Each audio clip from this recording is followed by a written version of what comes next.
Oke, Shalom, selamat pagi. Hari ini tanggal 31 Agustus 2020. Kita ketemu di Alkitab dalam berita. Kita mau melihat kebenaran firman Tuhan melalui berita-berita yang ada di sekitar kita. Oke, berita hari ini adalah saya ambil dari Detik Finance. Dikatakan di sana bahwa Mahfud MD berkata, bulan depan 99% hampir pasti Indonesia resesi. Beritanya seperti ini. Menko Polhukam Mahfud MD menyebut Indonesia akan dilanda resesi ekonomi bulan depan, maksudnya bulan September ya. Kendati demikian, resesi itu tidak akan membuat Indonesia mengalami krisis ekonomi. Jadi hanya resesi, bukan krisis ekonomi. Mahfud mengatakan himbauan pemerintah untuk hidup normal kembali karena menyadari COVID-19 kurang efektif karena saat ini masih banyak masyarakat yang tidak mengenakan masker, berkerumun seakan-akan tidak terjadi apa-apa. Padahal virus corona sangat nyata sebagai musuh yang dapat membahayakan kehidupan sehari-hari. Sementara kehidupan ekonomi turun terus, bulan depan hampir dapat dipastikan 99,9% akan terjadi resesi ekonomi di Indonesia, katanya saat memberikan sambutan dalam acara temu seniman dan budayawan Jogja, gitu ya. Namun dia meminta agar masyarakat tidak perlu khawatir, mengingat resesi bukanlah krisis ekonomi. Resesi itu teknis, sebenarnya tidak berbahaya, aman.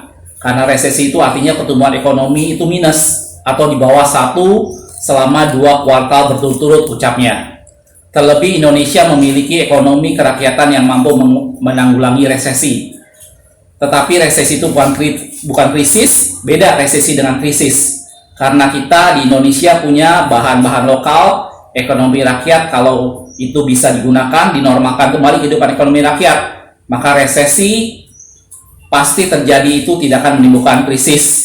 Imbuh Mahmud. Oke, waktu saya baca berita ini, kita lihat firman Tuhan. Saya teringat dengan firman Tuhan pada waktu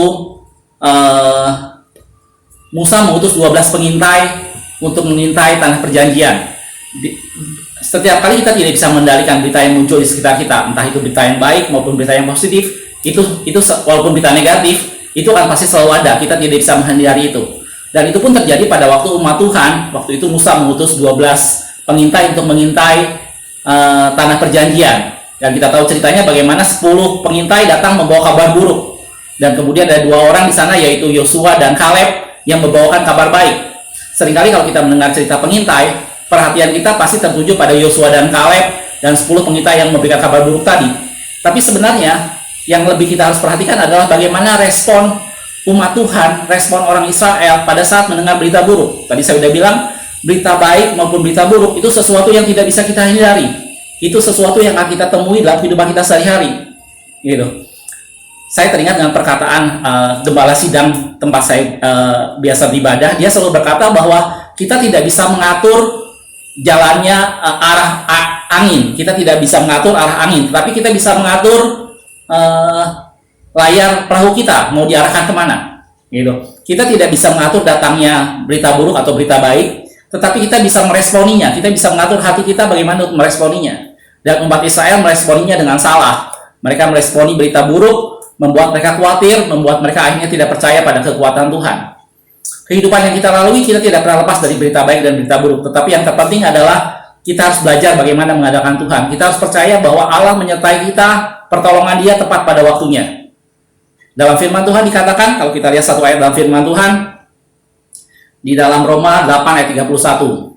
Sebab itu apakah yang kita katakan tentang semuanya? Jika Allah di pihak kita, siapakah yang akan menjadi lawan kita? Yang penting bukan berapa banyak uang yang kita punya, yang penting bukan berapa banyak harta kita, atau berapa banyak tingkat ekonomi negara kita, yang penting bukan itu. Tetapi yang penting dalam kehidupan kita adalah siapakah yang menemani kita, siapakah yang memegang hidup kita. Itulah yang lebih penting. Karena itu andalkan Tuhan, bawa Tuhan dalam setiap kehidupan kita. Gitu. Dan dalam firman Tuhan tadi barusan kita udah baca, kalau Allah di pihak kita, siapakah yang akan menjadi lawan kita? Undang Allah hadir dalam bisnis kita, undang Allah hadir dalam kehidupan keluarga kita, undang Allah hadir dalam studi kita. Dan kalau Allah hadir di sana, Allah akan menolong kita. Dan ingat, jangan lupa saudaraku, bahwa kehadiran Allah tidak bisa berkumpul, tidak bisa hadir dengan dosa. Gitu. Hidup benar di hadapan Tuhan, tinggalkan dosa. Dalam firman Tuhan dikatakan, tangan Tuhan tidak kurang panjang untuk menolong. Dan telinga Tuhan tidak kurang tajam untuk mendengar, tetapi yang menjadi penghalang antara kita dengan Allah adalah dosa. Kita akan lihat ayatnya. Yesaya 59 ayat 1 dan 2. Sesungguhnya tangan Tuhan tidak kurang panjang untuk menyelamatkan, dan pendengarannya tidak kurang tajam untuk mendengar. Tetapi yang merupakan pemisah antara kamu dengan Allahmu ialah segala kejahatanmu, dan yang membuat dia menyembunyikan diri terhadap kamu sehingga ia tidak mendengar ialah segala dosamu. Mari hidup di hadapan Tuhan sehingga Allah hadir bersama kita, sehingga Allah menyertai kita, Allah tidak meninggalkan kita. Dan kalau Allah di pihak kita, kita bisa melalui apapun juga. Tidak usah khawatir dengan resesi, tidak usah khawatir dengan apapun yang terjadi di depan kita, karena kita tahu Allah pegang hidup kita, Allah menyertai kita. Makasih sudah menonton. Aku melihat, aku memandang, aku memperhatikan dan menarik suatu pelajaran di dalamnya. Kita ketemu di video berita berikutnya.